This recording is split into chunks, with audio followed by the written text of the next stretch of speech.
fẹ́ máa wò, ọ̀rọ̀ tó jẹ tí ń gbèsè mo fẹ́ gbọ́. Ètò lóríṣiríṣi wọ́n wà lọ́lọ́kan òjọ̀kan, ìròyìn tó kojú òṣùwọ̀n àtàwọn ọ̀rọ̀ àgbọ́ fi kọ́gbọ́n. Ire wọlé fún tẹrú tọmọ, tèwe tàgbà ẹ má fi para. Èjìlá TV mo fẹ́ máa wò, ọ̀rọ̀ tó jẹ tí ń gbèsè mo fẹ́ gbọ́. Ètò lóríṣiríṣi wọ́n wà lọ́lọ́kan òjọ̀kan, ìròyìn tó kojú òṣùwọ̀n àtàwọn ọ̀rọ̀ àgbọ́ fi kọ́gbọ́n. Ire wọlé fún tẹrú tọmọ, tèwe tàgbà ẹ má fi para. Àjànàkú kọjá mórí nǹkan fèrè, bàbá rere káwí parí. BGI TV, we are the pace setter. Bàbá gbàgede ìmọ̀ tẹlifíṣọ̀n station tí dòde. Ẹ kú ojúmọ́ òní, ẹ kú ojúmọ́ ìjà máa kí wà wípé àkú ojúmọ́ tó gbẹ̀yìn nínú oṣù kẹfà lóníwẹ́rẹ́ dìbẹ̀rẹ̀. Ó kọjọ́ méjì péré báyìí kóṣù yóò kásẹ̀ ńlẹ̀ ká tún wọnú oṣù tuntun àti sáà tuntun míì tó jẹ́ sáà kejì nínú ọdún 2024. Akíwà wípé àkú ojúmọ́, àkú ojúmọ́, àkú ojúmọ́. Ojúmọ́ ire ni ojúmọ́ ayọ̀, ojúmọ́ òkùnkùn, ojúmọ́ gbígbà láṣẹ Elédùmarè. Gbogbo ẹ̀yin olólùfẹ́ wa lórí ìkànnì tá a wà yìí, a kí yín àlòyìn lọ́gbẹ̀nu, a tún kí yín káàbọ̀ sórí àkọ́tún ètò Ojúmọ́ Aláyọ̀ lórí ìkànnì BGI TV. Olúṣọlá Ṣọlá ló kọ́ méjì lẹ́kọ̀ọ́ lórúkọ bàbá mi. Olúfi ọgbọ́n làwọn èèyàn ń pè ní ọmọ ará kìnìún mi, ọjọ́ méjì ọmọ ẹ̀rọ ní sí ni ẹ̀kọ́ kì í sì ní Ṣọlá akéré fìnnú ṣọgbọ́n ló kọ́ mi. Ẹ̀wọ́n ẹ̀kan fìdílé ẹjẹ́ kọ́kọ́ fún iná àwọn kókó ìròyìn tó súnjọ jáde nínú ìwé ìròyìn olójoojúmọ́ ilẹ̀ wa láàárọ̀ níyì kó tó di wípé agbábẹ̀ gba orí pápá lọ níbi tí ẹ ti lọ gbọ́ròyìn nípa ti eré ìdárayá táwa náà yóò tún sí wa máa padà wá máa fi ní ẹ̀kúnrẹ́rẹ́ ìròyìn láàárọ̀ níyì. Ìwé ìròyìn Platform Times ni ìròyìn kọ́kọ́ gbé mi gbà ọ́. Wọ́n ti ṣe ìkìlọ̀ fún ààrẹ orílẹ̀-èdè Nàìjíríà wípé ó ń bọ̀ àwọn báyìí láàárẹ̀ dé o kó má lọ jẹ́ wípé ọ̀rọ̀ orílẹ̀-èdè Nàìjíríà yóò dàbí ọ̀rọ̀ orílẹ̀-èdè Kẹ́ńyà tó ń ṣẹlẹ̀ lọ́wọ́lọ́wọ́ báyìí. Wọ́n ti ṣe ìkìlọ̀ sí ààrẹ orílẹ̀-èdè Nàìjíríà, ẹnìkan tó ti fìgbà kan jẹ́ alákòóso tẹ́lẹ̀ rí lórílẹ̀-èdè wa, òun náà ló ṣe ìkìlọ̀ yẹn o ló sì ní gbẹ́rẹ́ ìpàkọ́ nínú ìwé ìròyìn Platform Times. Nínú ìwé ìròyìn Platform Times náà wọ́n ti ra kọ̀ọ̀kan o, bẹ́ẹ̀ lọ́ ti rọṣẹ́, wọ́n fẹ́ máa wẹra wọn mọ́. Àjọ tó ń rí sí ètò ààbò ní ọgbà àtúnṣe lórílẹ̀‐èdè wa Nàìjíríà tá a mọ̀ wọ́n sí wọ́dà ni wọ́n ti yọ àwọn ọ̀gá mẹ́ta tó wọ́n ti gbókùn lápá wọn tìràwọ̀ báyìí náà ni wọ́n yọ wọ́n pò. Kí ló fà á? Ìwé ìròyìn Platform Times náà a sọ kúlẹ̀kúlẹ̀ nínú ìròyìn náà fún wa láàárọ̀ níyì. Lórí ọ̀rọ̀ ọkọ̀ bàálù fún ààrẹ orílẹ̀‐èdè wa Nàìjíríà, wọ́n ti ní kò sí ohun tẹ́ ẹ wí, bóun èèyàn kẹ́ ẹ fapá jálẹ̀ kẹ́ ẹ larí mọ́lẹ̀, kò sáriwo táwọn èèyàn lè pa o, kò sí bí wọ́n sì lè bà wá jẹ́. Àwọn aṣòfin àgbà ti ní àwọn bọwọ́ lù ú kí wọ́n lọ ra ọkọ̀ bàálù tuntun yìí. Nínú ìròyìn Vanguard láàárọ̀ ní bákan náà, lórí ọ̀rọ̀ owó oṣù àwọn òṣìṣẹ́ tó kéré jùlọ lórílẹ̀‐èdè Nàìjíríà, wọ́n ti ní kí àwọn gómìnà kò ní kálukú kó lọ wá ìyanjú sí i lọ́dọ̀ ara rẹ̀, kó lọ wá ń tágbára rẹ̀ ẹ bá lè ká, òun náà ni kò sọ. Ìwé ìròyìn Vanguard ló gbélé yìí jáde. Àjọ EFCC wọ́n ti ní kí wọ́n ju àwọn agbẹjọ́rò Yàyà Bello kí wọ́n jù wọ́n sẹ́wọ̀n torí kíni. Inú ìwé ìròyìn The Nation ẹjẹ́ àjọ mú yẹn kájọ tẹkọ̀ létí débẹ̀ láàárọ̀ níyì. Bákan náà àgbáríjọ ẹgbẹ́ àwọn olùkọ́ new teacher lórílẹ̀‐èdè wa Nàìjíríà NUT ni wọ́n ti rawọ́ ẹ̀bẹ̀ sí ìjọba àpapọ̀ pé owó ìrànwọ́ tí wọ́n máa ń ṣèpèsè fún wọn tí wọ́n sọ pé wọ́n fẹ́ gbẹ́sẹ̀ lé, ẹ dákun ẹ má gbẹ́sẹ̀ lé, bẹ́ẹ̀ bá ti gbẹ́sẹ̀ lé ẹ gbẹ́sẹ̀ kúrò lórí rẹ̀. Ìwé ìròyìn Daily Post ló gbìyànjú jáde. Lórí ọ̀rọ̀ àjọba ìjábẹ̀lẹ̀ láàrin gómìnà àti kọmíṣánná, ibi tó ti ṣẹlẹ̀ máa já yín sí. Ìwé ìròyìn Vanguard ní kẹ̀kẹ́ àjọmú lórí ìyẹn. Bákan náà ní ìpínlẹ̀ Kwara, gómìnà ìpínlẹ̀ Kwara ó ti gba àwọn tó jẹ́ ọ̀dọ́ lámọ̀ràn wípé ẹ yé fàfàkúfà mọ́, ẹ yé jẹjẹkújẹ mọ́, ẹ yé lálàákúlà mọ́, ẹ ṣọmọ dáadáa. ìwé ìròyìn Punch òun náà ló gbìyànjú jáde láàárọ̀ òní. àwọn ìròyìn wọ̀nyí òun náà ni a máa bá pàdé nínú ẹ̀kúnrẹ́rẹ́ rẹ̀ nígbà tí a bá ti kúrò lórí pápá. àwọn ẹ̀já nìṣó lórí pápá eré ìdárayá à ń bọ̀.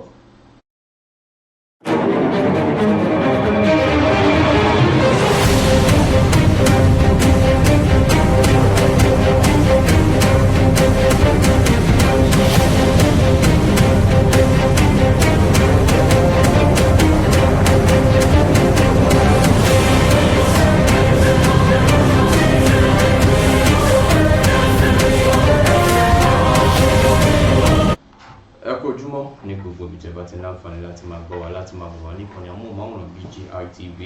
àtúndúpẹ́ lọ́wọ́ Ọlọ́run fún àǹfààní tá a tún rí lénìí láti rí ọjọ́ Jímọ̀ olóyin tí ó jẹ́ èyí tó gbẹ̀yìn nínú oṣù tí a wà yìí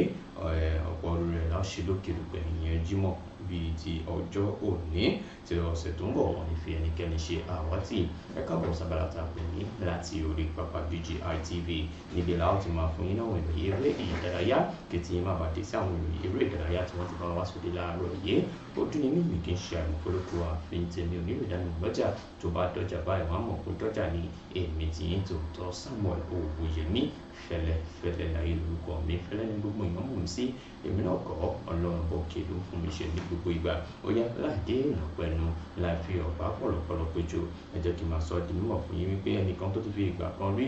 ó jẹ́ agbábọ́ọ̀lù fún orílẹ̀-èdè Nàìjíríà kódà aṣọ́lé ni fún ikọ̀ agbábọ́ọ̀lù Super Eagles Maduka Okoye ló ti sọ di mímọ̀ wípé ẹ wò ó ṣì ń dùn mí jọjọjọ torí pé àṣìṣe tí mo ṣe nígbà náà fún ikọ̀ agbábọ́ọ̀lù Super Eagles nígbà tá a kojú ikọ̀ agbábọ́ọ̀lù orílẹ̀-èdè Tunisia níbi ìdíje AFCON ti ọdún 2021 ó sì ń dùn mí o ẹ má rò pé ó ti tán lára mi ó sì jẹ́ ọgbẹ́ kan tí kò tí ì jìnnà ó sọ eléyìí di mímọ̀ wípé òun kò lè gbàgbọ́jọ́ táwọn yìí ní pé bí òun ṣe ṣe àṣìṣe láti jẹ́ kí góòlù kan wọlé ìyẹn ní ìpele round of 16 lábẹ́ akọ́nimọ̀gbá fún ikọ̀ agbábọ́ọ̀lù orílẹ̀-èdè Nàìjíríà nígbà náà ìyẹn Austin Eguavoen bó tilẹ̀ jẹ́ pé àwọn bẹ̀rẹ̀ dáadáa níbi ìdíje AFCON ọdún 2021 ṣùgbọ́n nígbẹ̀yìngbẹ̀yìn ikọ̀ agbábọ́ọ̀lù tí ò tó àwọn Tunisia ni wọ́n ṣe bẹ́ẹ̀ ni wọ́n já àwọn kúrò níbi ìdíje náà Maduka Okoye ló wá sọ di mímọ̀ pé bí kò sí lórí ẹnikẹ́ni bí kò ṣe òun tí òun fi ààyè gba góòlù yẹn láti wọnú àwọn ó wá sọ di mímọ̀ sí iwájú pé òun ti kẹ́kọ̀ọ́ òun ti mọ gbogbo ohun tí ó kù sí ibi tó kù sí fún òun sì ti ṣe àtúnṣe lápapẹ̀ ó wá sọ di mímọ̀ pé lásìkò yìí táwọn ọmọ orílẹ̀-èdè Nàìjíríà kí wọ́n máa retí ohun tó dáa fún òun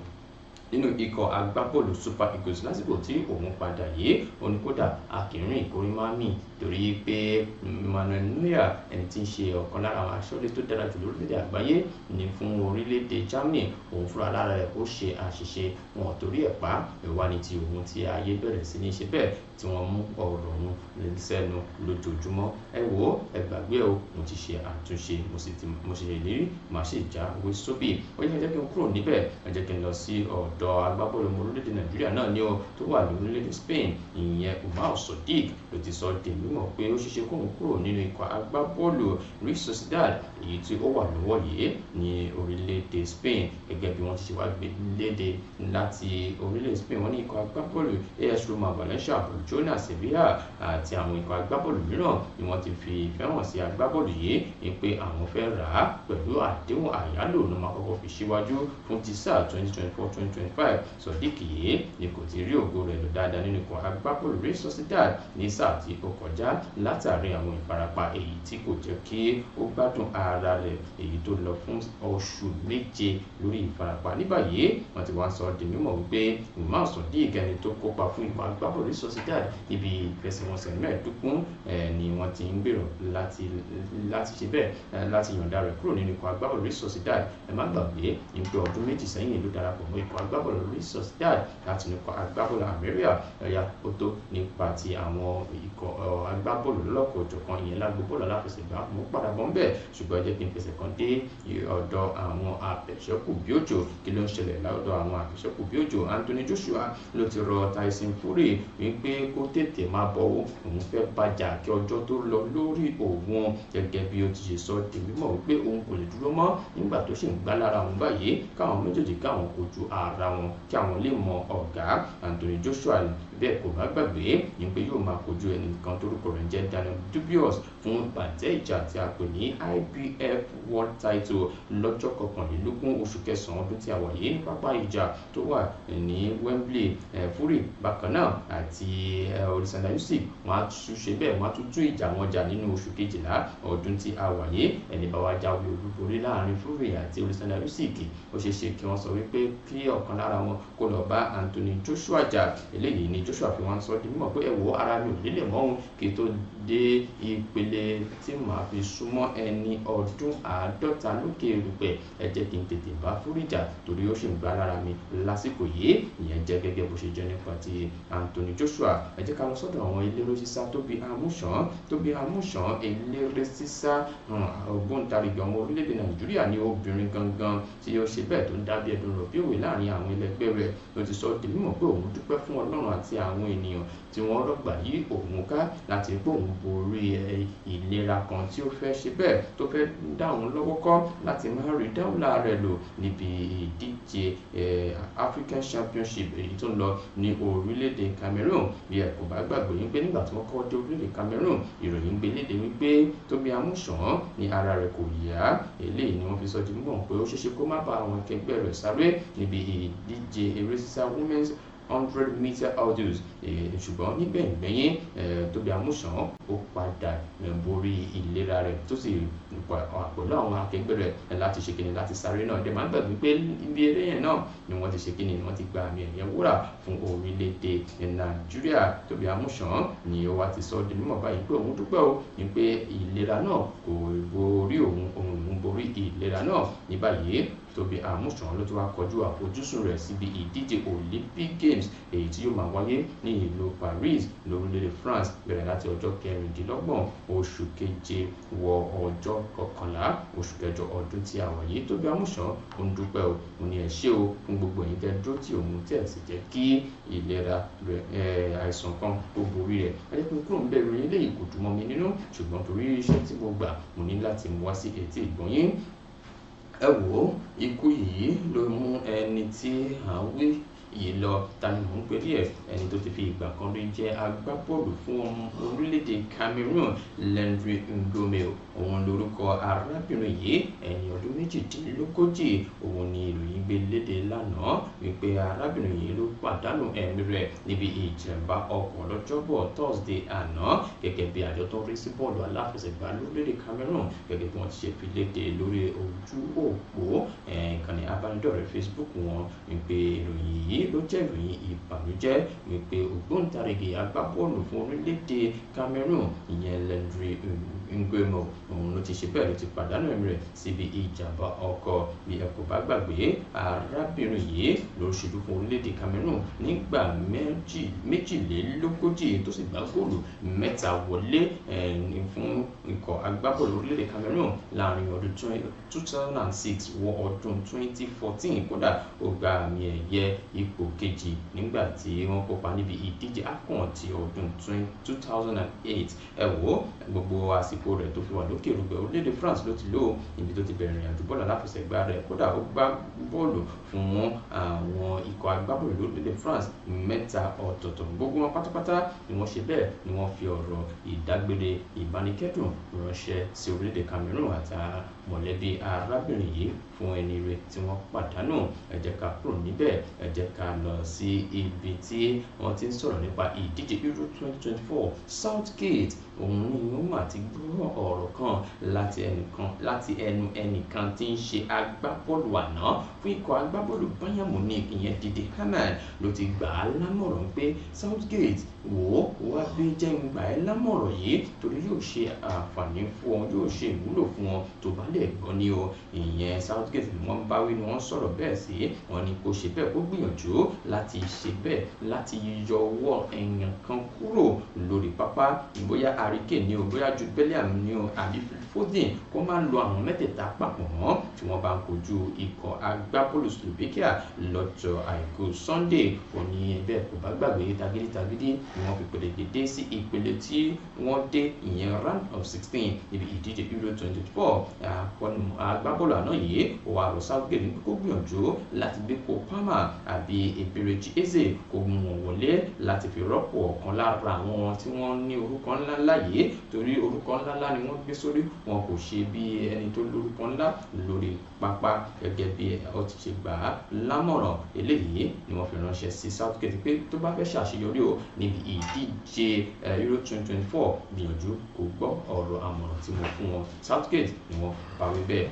ẹ jẹ́ kí n lọ sí ọ̀dọ̀ Neymar Junior ọmọ orílẹ̀-èdè Brazil òun ló mà ti sọ di mímọ̀ wípé ẹ wò ó wọn mọ àwọn èèyàn tó máa gba àmì ẹ̀yẹ Ballon d'Or kódà kì í ṣe pé mo mọ ẹni tó lè gbà á gẹ́gẹ́ bí ó ti ṣe sọ di mímọ̀ ìyàlẹ́nu ló wá jẹ́ sí àwọn èèyàn látàrí bí ó ṣe dákẹ́ lórí Kylian Mbappé tó ti jọ gbá bọ́ọ̀lù jẹun dáadáa nínú ikọ̀ agbábọ́ọ̀lù PSG Neymar Junior ló ti wá sọ di mímọ̀ pé ẹ wò ó ká má parọ́ ká má jalè mo mọ àwọn èèyàn tí wọ́n súnmọ́ wípé wọ́n lè gba àmì ẹ̀yẹ Ballon d'Or àwọn wo ló dárúkọ Vinicius Junior akẹgbẹ́ rẹ̀ nínú ikọ̀ agbábọ́ọ̀lù orílẹ̀-èdè Brazil ó kọ́kọ́ mẹ́nubà yẹn lórí group ó mẹ́nubà yẹn náà ó bá mú Jude Bellingham gẹ́gẹ́ bí ẹnì kẹta tí ó ṣeéṣe kó gba àmì ẹ̀yẹ Ballon d'Or látàrí bí wọ́n ṣe ṣe dáadáa pẹ̀lú ikọ̀ agbábọ́ọ̀lù wọn ní ilẹ̀ òkèèrè Neymar Junior ló ti wá sọ ọdún mọ̀ pé ẹ wò ó Kylian Mbappé kó má bínú o tí ń bá dárúkọ rẹ̀ ṣùgbọ́n ká má parọ́ ká má jalè ohun gangan kò ṣe dáadáa tó fún ikọ̀ agbábọ́ọ̀lù PSG lòun ṣe mẹ́nubà àwọn èèyàn tí òun lè mẹ́nubà wípé ó ṣeéṣe kó já àwọn ló máa gba àmì ẹ̀yẹ Ballon d'Or Neymar Junior òun ló sọ eléyìí di mímọ̀ ẹ jẹ́ kí n kúrò bẹ́ẹ̀ ẹ jẹ́ kí n sọ di mímọ̀ fún yín pé ẹni tí ń ṣe akọ́nìmọ̀gbá tuntun fún ikọ̀ agbábọ́ọ̀lù Chelsea Maresca nígbà tí ń bẹ̀rẹ̀ dáadáa nínú ikọ̀ agbábọ́ọ̀lù Chelsea báyìí wọ́n ti sọ di mímọ̀ pé akọ́nìmọ̀gbá tuntun fún ikọ̀ agbábọ́ọ̀lù Chelsea Enzo Maresca ni yóò máa ní agbábọ́ọ̀lù ọwọ́ iwájú tuntun nínú ikọ̀ agbábọ́ọ̀lù Chelsea lẹ́yìn tí wọ́n ra agbábọ́ọ̀lù kan nínú ikọ̀ agbábọ́ọ̀lù Barcelona ìyẹn Marc Guiu òun lórúkọ agbábọ́ọ̀lù tuntun yìí tí wọ́n ṣẹ̀dá kódà wọ́n sọ di mímọ̀ lánàá wípé ó ti ṣe gbogbo ètò ìlera rẹ̀ láti wò bóyá ó ń dáńtọ́ láti ṣojú fún ikọ̀ agbábọ́ọ̀lù Chelsea Fabrizio Romano ẹ̀rántí arákùnrin yìí ògbóǹtarìgì ẹni tó mọ̀ nípa káràkátà àwọn agbábọ́ọ̀lù ni òun ló sọ di mímọ̀ pé ìlú London ni wọ́n ti ṣe àyẹ̀wò fún arákùnrin yìí tó jẹ́ agbábọ́ọ̀lù tẹ́lẹ̀ rí fún ikọ̀ agbábọ́ọ̀lù Barcelona ní báyìí wọ́n ti tà á sínú ikọ̀ agbábọ́ọ̀lù Chelsea ó sì ti tọwọ́ bọ àdéhùn tó máa tẹnu bọ̀ ìyẹn nínú oṣù kẹfà ọdún 2030 gẹ́gẹ́ bó ti ṣe wá sọ di mímọ̀ pé eléyìí ni wọ́n ṣe fi mọ́ ẹ̀bọ̀ lápò nínú ikọ̀ agbábọ́ọ̀lù Chelsea nípa àwọn èèyàn tí wọ́n fẹ́ rà láti ro inú ikọ̀ agbábọ́ọ̀lù Chelsea lágbára oníyàn ṣe wọn lọ́kà ṣe gbogbo ẹ̀yìn tẹ́fẹ́ bá a jẹ́ láàárọ̀ yìí adúpẹ́ lọ́wọ́ yín o àjọṣepọ̀ ní bàjẹ́ odó ní mímì kí n ṣe àmọ́ fúlọ́pọ̀ àfihàn tèmi ò nílò ìdánimọ̀ lọ́jà tó bá dọ́jà báyìí wọ́n á mọ̀ kó dọ́jà ní èmi tí yín tòótọ́ Samuel Owóyẹmí fẹlẹfẹlẹ láyé lórúkọ mi fẹlẹ ní gbogbo èèyàn mọ̀ mí sí èmi náà kọ́ Ọlọ́run ọba òkè ló ń fún mi ṣe ní gbogbo ìgbà ẹ máa ṣe eré ìdárayá lóòrèkóòrè kára yín lè máa jí pépé lóòrèkóòrè mo wí tèmi náà ó tán lẹ́nu ó kù síkùn ìyẹn lọ́rọ̀ àgbà títí dìgbà mìíràn tá a tó ní láǹfààní láti máa gbóhùn ara wa lórí abala tá a kò ní látòrí pápá BGI TV àwa làwọn máa ṣe nǹkan ní ṣe wá ń ayọ̀ làwọn máa ṣe nǹkan burúkú ò ní ṣe wá láṣọba mi aláwùrábí ètò Ojúmọ́ Aláyọ̀ ó tẹ̀síwájú pẹ̀lú ọgbọ́n ẹ̀ máa ń kúrò. bó ṣe ń lọ tó ní ìròyìn kọ́ńbọ́ọ̀kì tó jẹ́ yàjóyàjó ìròyìn àti ìsọfúnni àtìgbàdégbà àwọn ètò tó ké pọ́pọ́ flẹ̀ má yí kúò ń bẹ̀ má gbé kúò ń bẹ̀ máa jẹ̀gbádùn ẹ̀ lọ BGI TV bàbá gbàgede ìmọ̀ TV Edward Ọ̀kìn ló dirí ẹwà fákòkò o bí Ọ̀kìn bá tú ìyẹ́ ẹ̀ díẹ̀ ẹwà rẹ̀ àkàlẹ̀ àkà oko ẹ kàn sí ẹ̀ka ìpolówó ọjà wa láti bá wa dòwò pọ̀ lórí +234 70 38 22 61 60 fún àwọn tí ń bẹ lórílẹ̀‐èdè nàìjíríà 07038226160 BGI TV bàbá gbàgede ìmọ̀ TV ọ̀gá ni kọ́ń láwùjọ kùtà. bàbá gbàgede ìmọ̀ tẹlifíṣọ̀n station ti dòde. ẹ káàbọ̀ láti orí pápá níbi tí ẹ ti lọ jẹ̀gbádùn ìròyìn eré ìdárayá yá ló ní pápápá ẹnìkan tó ti fìgbà kan jẹ́ alákòóso fọ́rọ̀ kan tó ní ṣe pẹ̀lú ètò ààbò lórílẹ̀‐èdè wa nàìjíríà tẹ́lẹ̀ ló ti tètè ṣe ìkìlọ̀ látàrí bí nǹkan ṣe ń ṣẹlẹ̀ ní gbogbo ilẹ̀ adúláwọ̀ ń báyìí lásìkò tá a wà yìí pàápàá jùlọ ní orílẹ̀‐èdè Kenya níbi tí àwọn aráàlú àti ìjọba orílẹ̀‐èdè Kenya tí wọ́n ti ń wọ̀ yáàjà mọ́ra wọn lọ́wọ́ ibẹ̀ ni wọ́n ti máa sọ wípé ikú tó ń pojú gbẹnu ìwé nípa fún ni o wípé kí ààrẹ Bọ́lá Ahmed Tinubu kó ti bí ìṣáná kó kíyèsí ògùn wípé ohun tó ń ṣẹlẹ̀ lórílẹ̀‐èdè Kenya ó ṣeé ṣe o kó ṣẹlẹ̀ lórílẹ̀‐èdè Nàìjíríà yìí o bí sùúrù àwọn ọmọ orílẹ̀‐èdè Nàìjíríà tó bá tán ẹnìkan tó ti fìgbà kan jẹ́ igbákejì fún ẹni tó jẹ́ olórí fún ẹ̀ka tó ní ṣe pẹ̀lú ètò ààbò orílẹ̀-èdè wa nàìjíríà yìí retired commodore Kúnlé Ọ̀làwùnmí lọ́jọ́bọ̀ tó hàn sí àná yìí níbẹ̀ ló ti ń ṣiṣọ́ lójú eléyìí níbi ọ̀rọ̀ kan tí ó sọ ní ilé ẹ̀kọ́ fásitì Chrisland University tó wà nílùú Abẹ́òkúta níbẹ̀ ló ti ń sọ pé látàrí gbogbo àwọn ìdojúkọ ètò ọrọ̀ ajé tí gbogbo ilẹ̀ adúláwọ̀ ń dojúkọ yìí èyí tó fi mú káwọn ọmọ orílẹ̀-èdè Kenya tí wọ́n sọ pé wọn ò ní gbọ́ bẹ́ẹ̀ làwọn ò ní gbà nígbà tí àwọn aṣojú-ṣòfin wọn àwọn aṣòfin àgbà wọn tí wọ́n tún fi kún owó orí ni wọ́n lọ ṣe ìwọ́de o kódà tó fi mú tí wọ́n gbẹ̀mí lẹ́nu òun yẹn tọ́wọ́ ọlọ́pàá síná bolẹ̀ tí wọ́n sọ pé wọ́n lè pa àwọn tán tí wọ́n la gidi kọlẹ̀ fún ìjọba wọ́n mà sọ pé ààrẹ orílẹ̀-èdè Nàìjíríà bẹ́yìn náà ò bá ṣọ́ra tẹ̀ bá nírò pé àwọn ọmọ orílẹ̀-èdè Nàìjíríà wọ́n ní sùúrù bẹ́ẹ̀ bá tán wọ́n sùúrù ó ṣeé ṣe káwọn náà kọjú padà bí àgùntàn kọlù wá òun náà ni wọ́n gba ààrẹ orílẹ̀-èdè Nàìjíríà lámọ̀ràn níbi tó ti yànnà náà ọ̀rọ̀ tó ní ṣe pẹ̀lú àkọ́rí eléyìí tí wọ́n fi fún kó máa sọ̀rọ̀ lórí rẹ̀ ìyẹn ìbáṣepọ̀ láàrin ìṣèjọba tó dáa àti ohun tí àwọn aráàlú fẹ́ fún àlàáfíà orílẹ̀-èdè Nàìjíríà ibẹ̀ ló ti yànnà náà ọ̀rọ̀ yìí pé ó sì ń dá báyìí o ṣùgbọ́n ohun tí àwọn ọmọ orílẹ̀-èdè Nàìjíríà ń dojúkọ báyìí tí wọ́n bá lọ máa dojúkọ lọ tí ò bá sí ìtura wọ́n á farí jálẹ̀ o wọ́n á jápa mọ́nà ẹ̀wọ́ ìwé ìròyìn Platform Times ló gbìyànjú jáde láàárọ̀ níbi tí wọ́n ti ń ṣèkìlọ̀ fún ààrẹ orílẹ̀-èdè wa Nàìjíríà wípé ọ̀rọ̀ orílẹ̀-èdè Kenya ó ṣeé ṣe kó ṣẹlẹ̀ lórílẹ̀-èdè Nàìjíríà bí sùúrù àwọn èèyàn tó bá tán. nínú ìwé ìròyìn Platform Times náà láàárọ̀ níyìí ẹ̀ka tó ń rí sí àwọn ètò tó ń rí sí àwọn ẹ̀ṣọ́ aláàbò yàrá àwọn ọgbà àtúnṣe lórílẹ̀‐èdè wa Nàìjíríà yan àwọn wọ́dà òun náà ni wọ́n mà ti gbé ìgbésẹ̀ kan tí wọ́n ti gbìyànjú àti wẹ̀ra wọn mọ́ kí wọ́n yán kọ̀ọ̀kan nínú gbogbo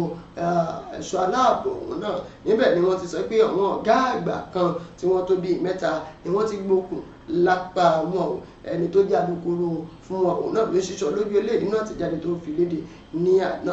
ní Abubakar Umaru lọ́jọ́bọ̀ tọ́sídẹ̀ẹ́ àná nílùú Àbújá níbẹ̀ ló ti ń ṣàlàyé pé kì í ṣe àwọn nìkan ṣo làwọn ṣe àtúntò yìí kódà àwọn ẹ̀ṣọ́ aláàbò àbọ̀ ara ẹni làbòrú àti àwọn ẹ̀ṣọ́ aláàbò tó rí sí ìṣìlọsíwọ̀ immigration lórílẹ̀‐èdè wa Nàìjíríà wípé gbogbo pátápátá òun náà ni àwọn náà jọ ń wo pé ọ̀nà wo ni àwọn ń gbà rẹ̀yìn kódà níbẹ̀ ni àwọn làwọn àṣírí kọ̀ọ̀kan ló tú àwọn tí ń kan tó jẹ́ wípé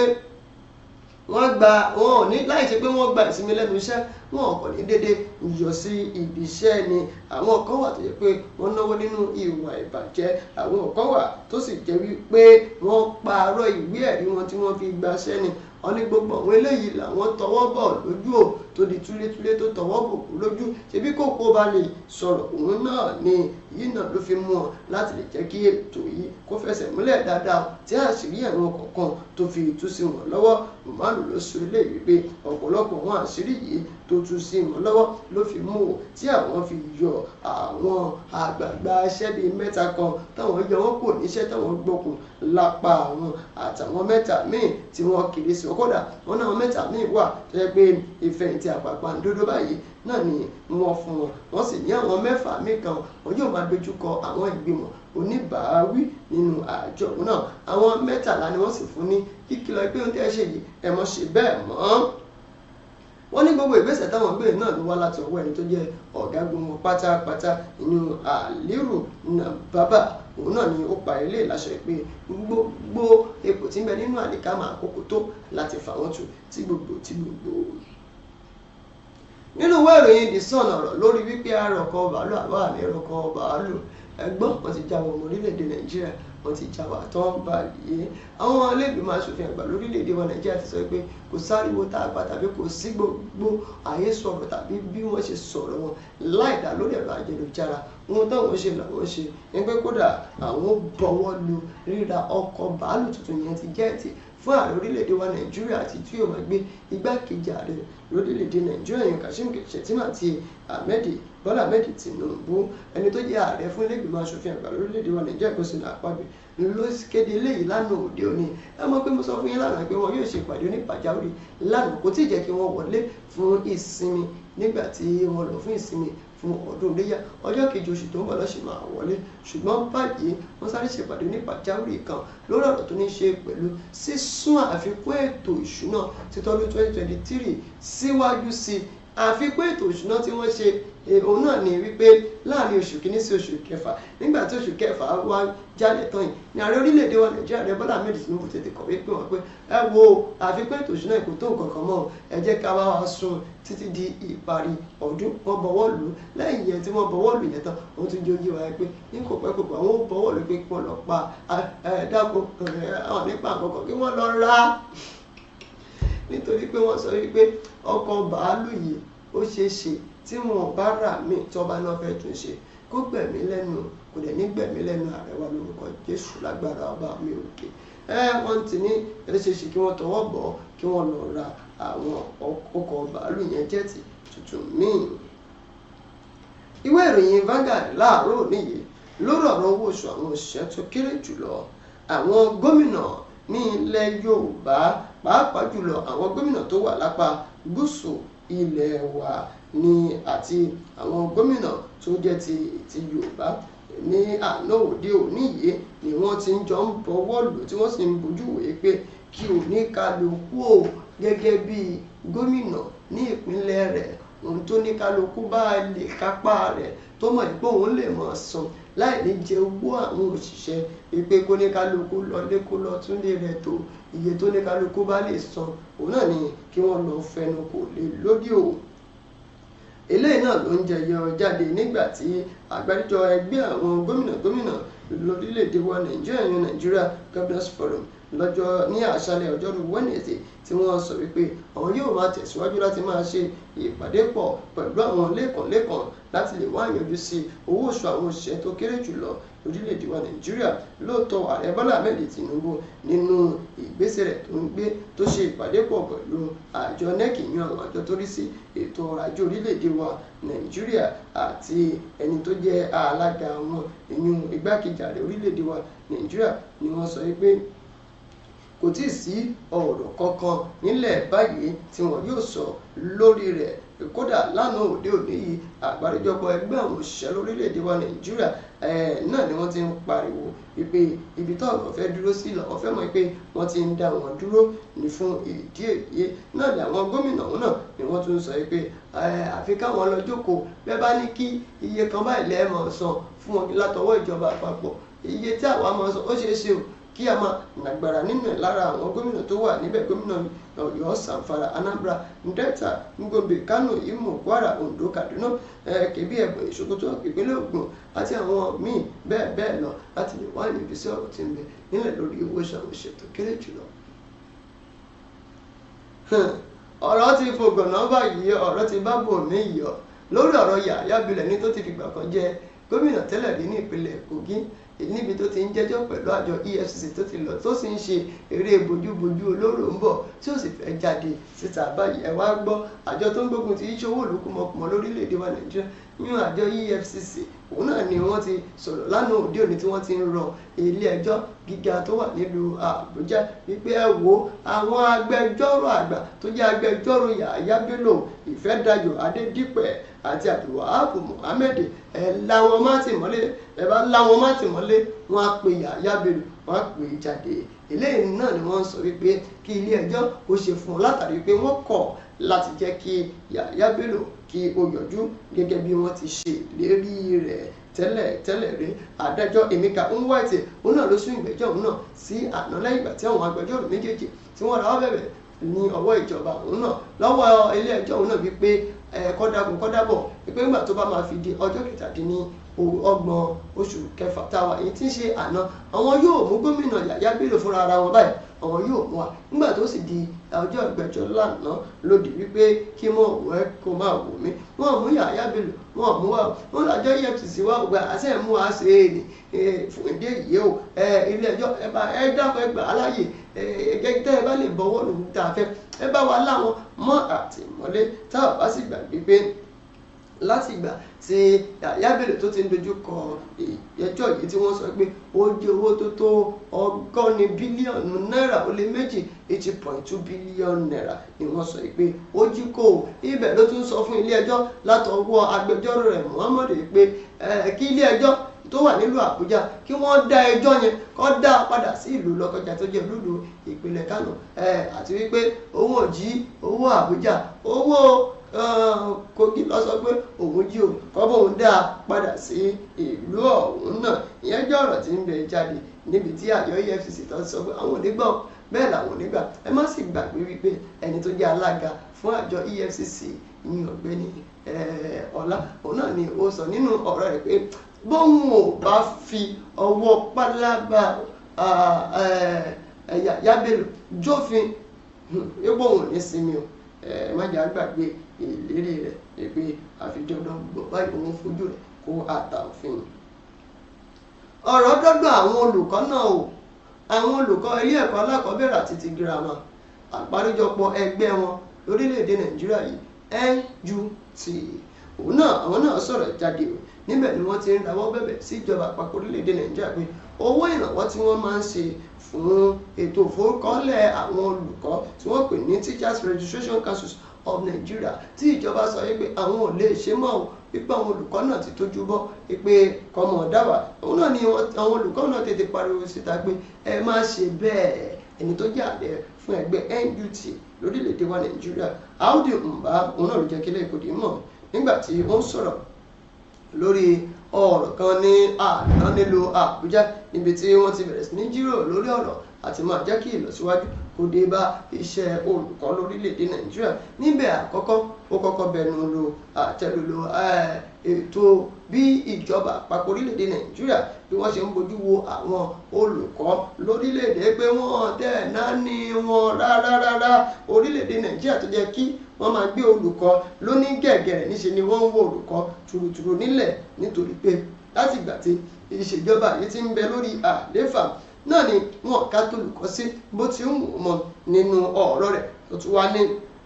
owó ìrànwọ́ eléyìí tí wọ́n ṣe sí àjọ TRCN tó jẹ́ ti tàwọn olùkọ́ yìí tí ìjọba àpapọ̀ tún wá ní àwọn fẹ́ dáwọ́ rẹ̀ dúró òun bẹ́ẹ̀ o wípé kó dákun kó dábọ̀ o kí wọ́n má dá ọwọ́ rẹ̀ dúró torí Ọlọ́run kó dákun nítorí pé eléyìí náà ni àǹfààní kan ṣo tó lè jẹ́ pé kékeré títí nígbà yìí tí àwọn sì ń jẹ látọwọ́ ìjọba àpapọ̀. Ìjà bẹ́lẹ̀ o láàrin gómìnà àti ẹni tó ti fìgbà kan jẹ́ kọmíṣánná ní ìpínlẹ̀ ọ̀hún rí o lórí àjọba ìwé ìròyìn Vanguard ló gbé jáde. Gómìnà ìpínlẹ̀ Benue ní ìlú Makurdi gómìnà Iyasit Aliya àti ẹni tó ṣẹ̀ṣẹ̀ di kọmíṣánná àná fún ọ̀rọ̀ tó ní ṣe pẹ̀lú ètò ìṣúná ní ìpínlẹ̀ ọ̀hún náà ọ̀gbẹ́ni David olófù òun náà ni wọ́n ti bẹ̀rẹ̀ sí ní jìjàkadì mọ́ra wọn lọ́wọ́ látàrí wípé wọ́n yọ orúkọ rẹ̀ kúrò nínú orúkọ àwọn lọ́balọ́ba tí yóò jẹ. wọ́n sọ wípé kọmíṣánná yìí òun náà ló jẹ́ ọmọ aládé ó jẹ́ ọmọ oyè nígbà tó jẹ́ ọmọ oyè ọkùnrin, nígbà tí wọ́n sì fi orúkọ ọmọ oyè ọkùnrin àti orúkọ ọmọ oyè obìnrin tí wọ́n fi kalẹ̀ lórí àwọn tí wọ́n yóò jọba ẹni tí wọn yóò fi jẹ oyè kan láti ọwọ́ ẹni tó jẹ́ ọba gbogbo àwọn ìdòmà, ìyẹn àwọn ẹ̀yà ìdòmà, ìyẹn ọba òjìndòmà àgbàdàdù, ìyẹn ọ̀mọ̀wé ẹlẹ́gbù òdògbó lọ́jọ́ sátidé àbámẹ́ta yìí. òun náà ni gómìnà yìí yọ orúkọ kọmíṣánná yìí jìgà ló yọ kúrò nínú àwọn tó náǹfààní sí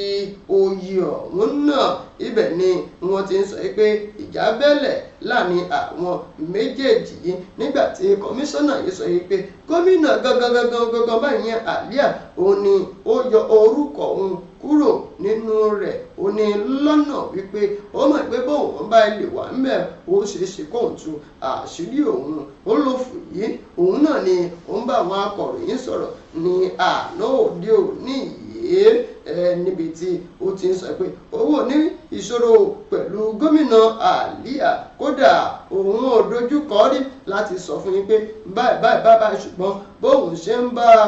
ń bá wọn akọ̀ròyìn sọ̀rọ̀ yìí, kódà òun tún jẹ́ olùdámọ̀ràn pàtàkì sí gómìnà yìí ó lórí ọ̀rọ̀ tó ní ṣe pẹ̀lú ìmọ̀ ìjìnlẹ̀. òun náà sí gbogbo àwọn olùdámọ̀ràn pàtàkì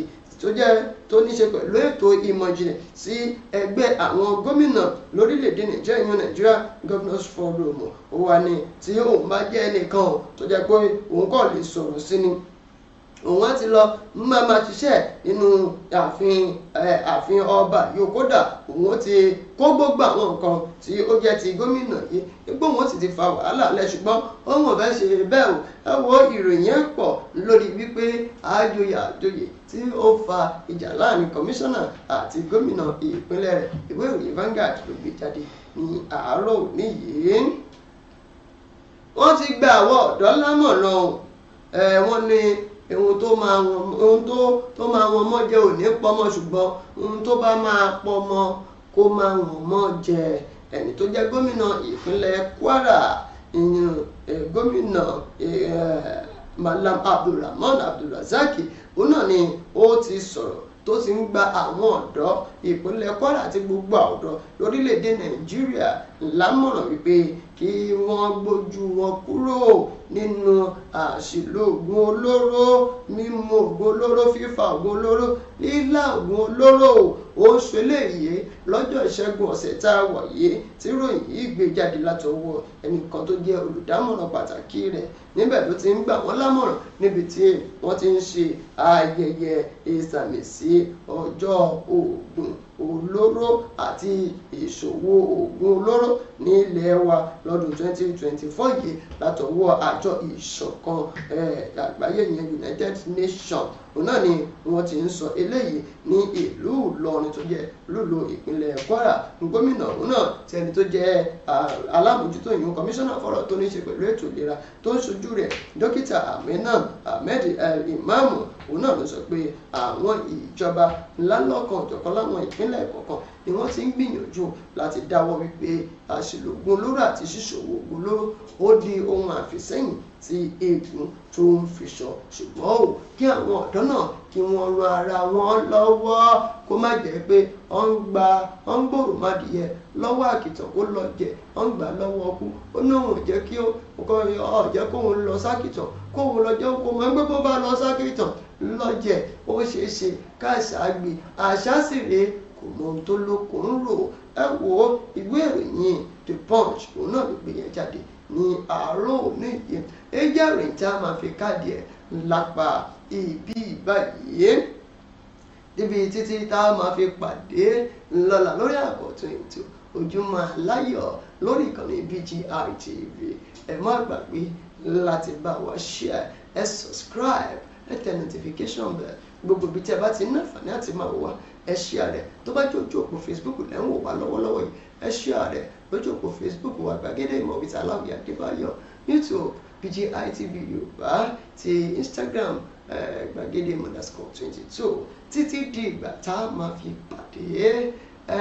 oṣù tá à ń wò lọ́kàn yìí á tura fún wa ọjọ́ méjì tó sì kù nínú oṣù yìí kò ní mú ẹ̀mí wa lọ láṣẹ Elédùmarè á kórè wá fún wa ni. Olúṣọlá Ìṣọ̀lá lórúkọ mi, oyè mẹ́kàn lórúkọ bàbá mi, olómi ọgbọ́n làwọn èèyàn ń pè mí. Á pàdé ayọ̀, ó dàbọ̀.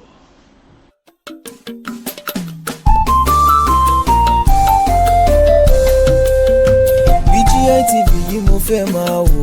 ọ̀rọ̀ tó jẹ ti ń gbèsè mo fẹ́ gbọ́, ètò lóríṣiríṣi wọ́n wà lọ́lọ́kan òjọ̀kan, ìròyìn tó kojú òṣùwọ̀n àtàwọn ọ̀rọ̀ àgbọ́ fi kọ́gbọ́n, eré wọlé fún tẹ̀rù tọmọ tèwe tàgbà ẹ má fi para. BGI TV mo fẹ́ máa wò,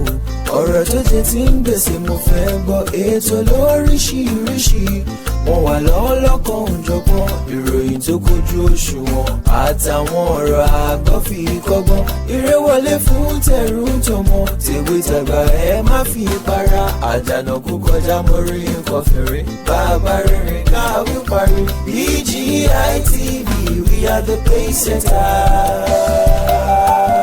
Bàbá gbàgede ìmọ̀ tẹlifíṣọ̀n station tí dòde.